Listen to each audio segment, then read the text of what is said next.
22 traffic stops, resulting in 61 persons receiving 75 citations. And we're currently watching 5 houses, people who are away.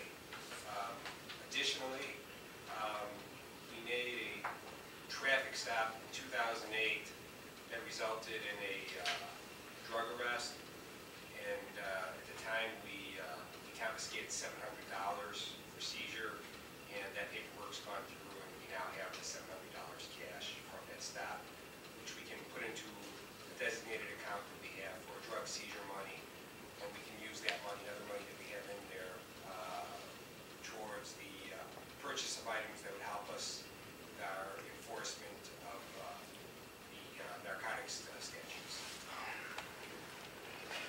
What are the nature of the animal complaints?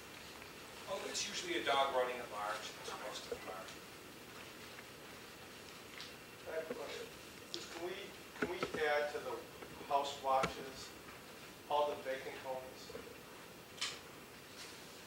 I mean, because the fire, for instance, maybe it's good to have the vacancies on the watch just for those kinds of reasons. I can certainly get with Russ.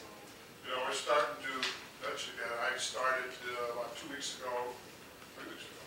Bruce and I went out, and I'm going out on my own now. I'm going to have a list here probably at the next meeting of all the vacant homes. We have numerous vacant homes in this village right now. There may be a source of vandalism or things like that, and you may want to actually put them on the watch. How many do you have, Russ, roughly?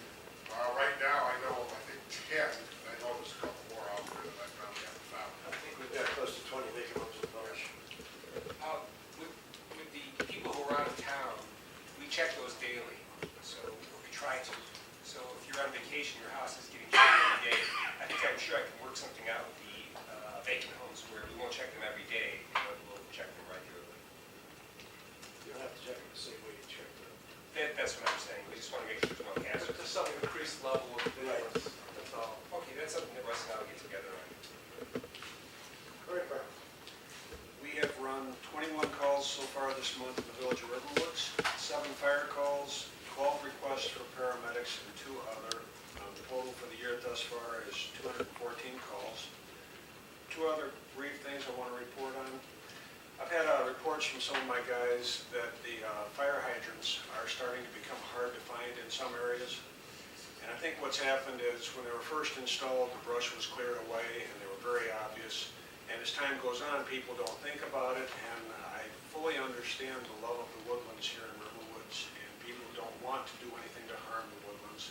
But they really need to remember that if we can't see an address, or if we can't find that hydrant, we delay and we have unnecessary loss of moments that we need. All the fire hydrants have these posts on them. Yeah. don't they? Does the post get rusty or No, they're dull? sitting up on my house way up in the air. Yeah, there's some areas sticking up in the air, but the color is behind it, looks like another tree branch. And it's not everywhere. As I was driving over here, the ones on Port Wayne are very visible. They're very easy to find.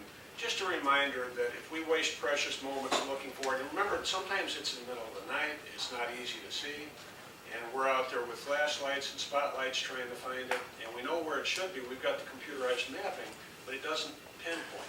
Russ, when you drive through the village, you can notice activities, notify the residents to. Can I suggest we put a reflective tape or something on there so they'll flash? That's what I would also, maybe we should do something with a little more paint.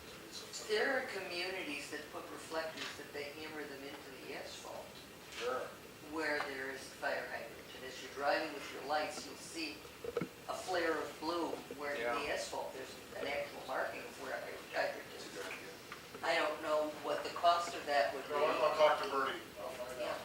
The biggest thing is we want to educate the residents as to the concern. And a lot of people didn't have hydrants before, now that they do.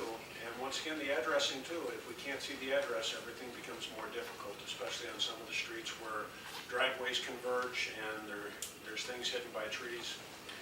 Lastly, I'm in the second year of a 4-year commitment at the National Fire Academy.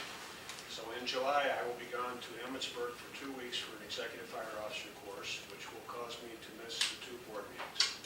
So I apologize in advance. If you need representation from us, we'll make arrangements for someone else to be here. You can always reach me by cell, and I'll follow up on any concerns. Could I ask you a question? The numbers I have Don't are... jive, I realize that, I'll give you the Mine right are ones. correct or yours are correct? Mine are correct. Okay, thank you, could I get that? Thank you. That's all. Thank you. Village attorney report. Have a good time at work, at work today. That's fine. Thank you. That's a good responsibility.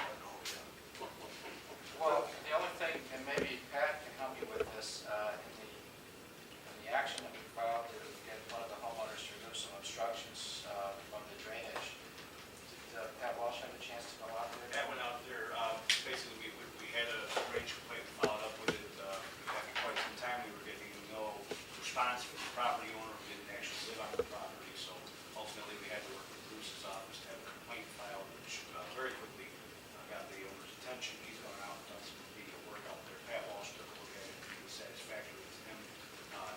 I intended to get there today, but between my meeting before and the fact that it's raining outside, I stopped by, and I expect to have resolution tomorrow morning. Okay, and the other thing is, I actually wasn't at this meeting, but I know I brought it up several times, that we had other residents that had drainage issues where we had written to them, suggested that they do something, and didn't you and Pat meet with a couple of the owners? Did you ever report to us, any of that, or, can I simply say that most of the drainage issues now have not been resolved, removed? A number of them have been resolved. That particular We had, owner has I had a taken meeting action. with the homeowners, and they removed the obstructions as far as I know. There were at least, I don't know, 3 others on Right, that list. and we've gone through them on a case-by-case basis. We're down really now to just one complete nonsense, and it's another situation where the owner doesn't live in the house, and we're having difficulty getting contact. Okay. Let's talk about that. Sure. Okay. I just wanted the board to know that we had made progress on at least, a number of those instances where there have been drainage issues.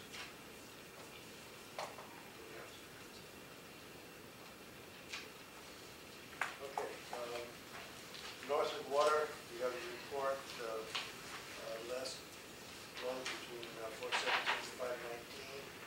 We saved another $10,126 for a total, right now, $172,000 between Deerfield and Northwood Water. One of the things that I found very interesting is the residents appear to have got a price increase we did not. It's been a little high, but normally that comes automatically to us, but they didn't want to be bothered, or, I don't know. But we'll be getting it one day. The well report is incorrect. Yes. We just found out that it was not right. Russ noticed that all the, Well, I noticed that all these wells, if you take a look, starting at the Village Hall well, it's down. Then I looked at the West Reservoir, 1 and 2, they're down. Then I started looking at the rest of them. 3 of them are down exactly 7 feet. So I called Murray up this afternoon, and they said, they just heard yesterday on the weather, we got one of the wettest springs and summers. We had nobody did watering that I could probably tell, at least not that much to take the wells down this far. And I said, well, how come when the wells go down? I got 3 of them there that are 4 that are 7 feet down. We started looking at it, and he said something's wrong too, so he has to investigate. So he said maybe his instrument was off, and this guy didn't notice it, he just doesn't know, but he'll get back to me. So I would just put this on the side for now. okay. Bill, is this in the public record? Just, I'm ignorant on this issue. Is the history of the well level in the public record someplace? It's online. Your dispatcher said puts it online, one day. Thank you. It's in there somewhere. Whatever you need, if you don't have it, we'll ask Russ and he'll show you.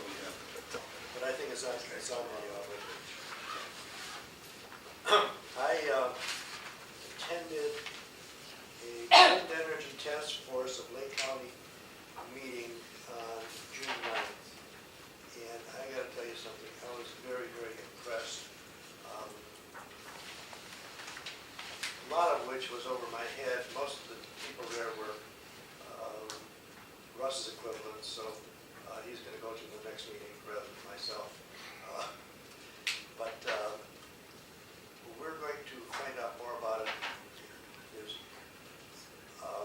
Deerfield is putting up 3 turbines